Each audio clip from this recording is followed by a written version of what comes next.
Hi friends, Mrs. O is back, and I've really been missing music time with you. So I thought we could make some instruments. You might have thought, wow, Mrs. O, are we doing something where we're going to cook today? I see a lot of food stuff on the counter there. Nope, but I have collected lots of different containers, coffee cans, different things that I thought, oh, maybe we could make something out of this. So here on this can that's metal, I've just got a simple rubber band around that. And it makes a pinging kind of a sound. So that's kind of a neat one, and you don't have to do very much to it. But I have all kinds of different things here. I've got some popcorn seeds. I've got a little quinoa right here. Here are some of the things that I used in the sink and float experiment, and I even found a few more. Little toys, some old keys, some split peas here, the green ones. I've got some of those paper clips again. I've got some red lentils and some coins. And we'll try them in the different containers to see if we could make a maraca sound or what different kind of sounds we can come up with. So this can here is got a metal bottom, and this one here has kind of a cardboard or paper bottom. Let's put the same thing in both of these cans and see what kind of a difference it makes in sound. So this is the can that had a metal bottom. I can hear that. And now let's hear how it goes into the canister that had a paper bottom. A little bit different. Now I'm not sure if it's because it sounded different because one can is wider, meaning this one is kind of short and this one's a little fatter, and this one's tall a little bit. Well, they're about the same height. So now we're going to shake them and see if they have different sounds. Ready?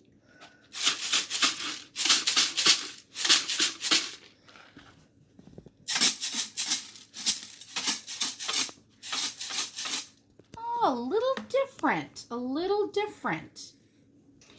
This can has a metal bottom also. It's taller and more slender than this one. Let's try putting some of the things that we would have used in a sink float. Oh, a Ninja Turtle is going down the sewer. A key. Here's some of those beads that we had. Ooh, the rubber one didn't make as much of a clank.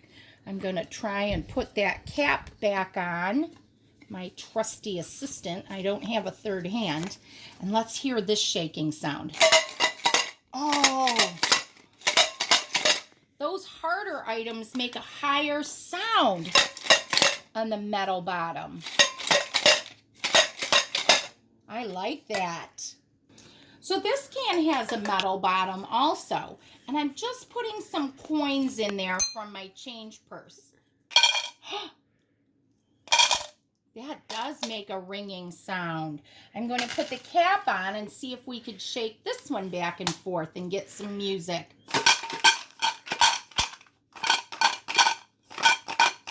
I wonder about if I roll it in my hands. Not as much sound. I think I definitely have to shake it. So here Mrs. O has the biggest can that I had saved of all.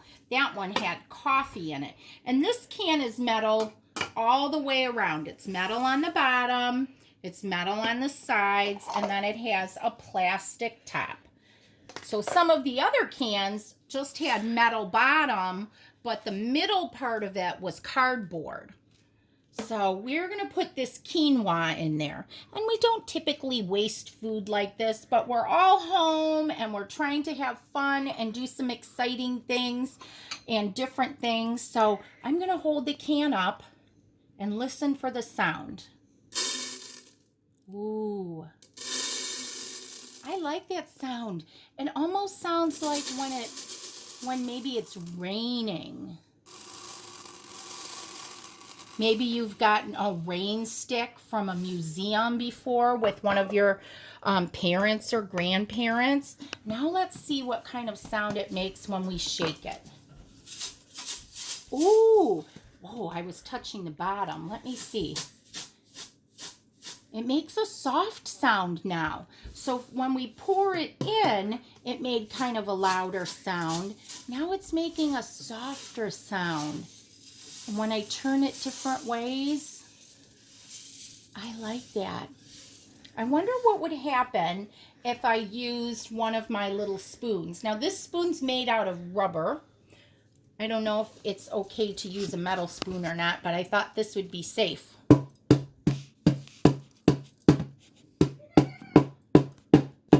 Now it can sound like a drum on the plastic top. Let's see if I turn it over and if it makes a different sound if I tap on the metal bottom. Wow, it sounds like a gong or a cymbal. I'll try that again. I like that sound. So now I'm going to try out these green peas. And you know, even if you're not making musical instruments, remember when Mrs. O shared about drawing your letters on a tray in different things like flour or decorating sugar? This is another great thing to just put in a couple of different bins, and it's a great sensory experience to feel these falling through their hands. So they're a great kind of a low-cost thing that you can use. You can get these just at the dollar store if you're not really cooking with them. So we're going to put them through the funnel this time, I think, and we'll see how cool that looks to see them fall right down in.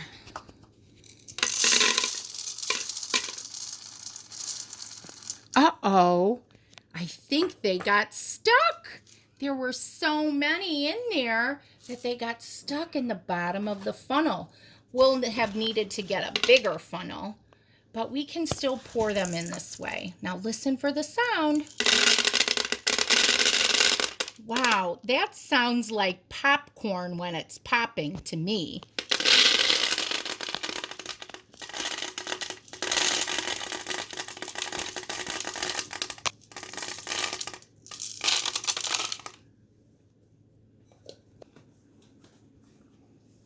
We'll put the lid back on, and now it's got a great sound. So some of them you can use as shakers, some you can use as a drum, but we'll try this smaller container that's all plastic. It's not very tall, it's kind of short, and Mrs. O is going to try the paper clips in this one. Okay, so those were those paper clips that we said were metal but have a plastic coating. All right, I put those all in. Now I'm going to shake that. See what kind of a sound we have. That sounds great. Now I wonder if it might sound a little different if I add a second item to it. We've got the paper clips in there. Now let's try some popcorn kernels.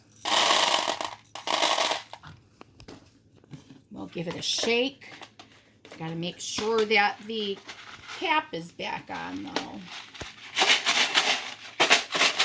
Yeah, it sounds a little different with two things in there.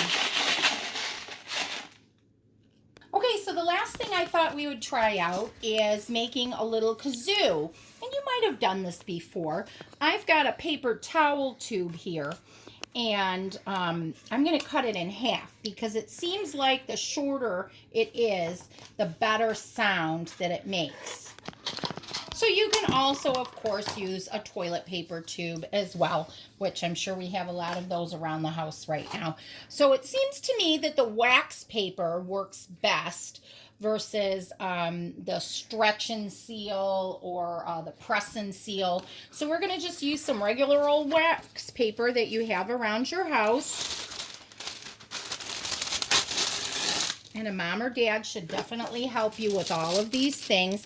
I'm just going to cut it a little bit smaller in case you're going to make a couple of these. The other fun thing is that with your markers, you can decorate the outside of your kazoo. So you can color on that, use stickers. So I just put a regular rubber band around it a couple of times, and we'll listen for the sound it makes.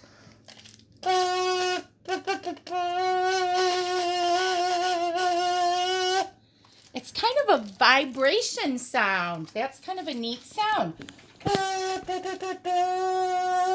So join me next in just a minute for our parade of musical instruments. Okay, my family has agreed to be part of the parade.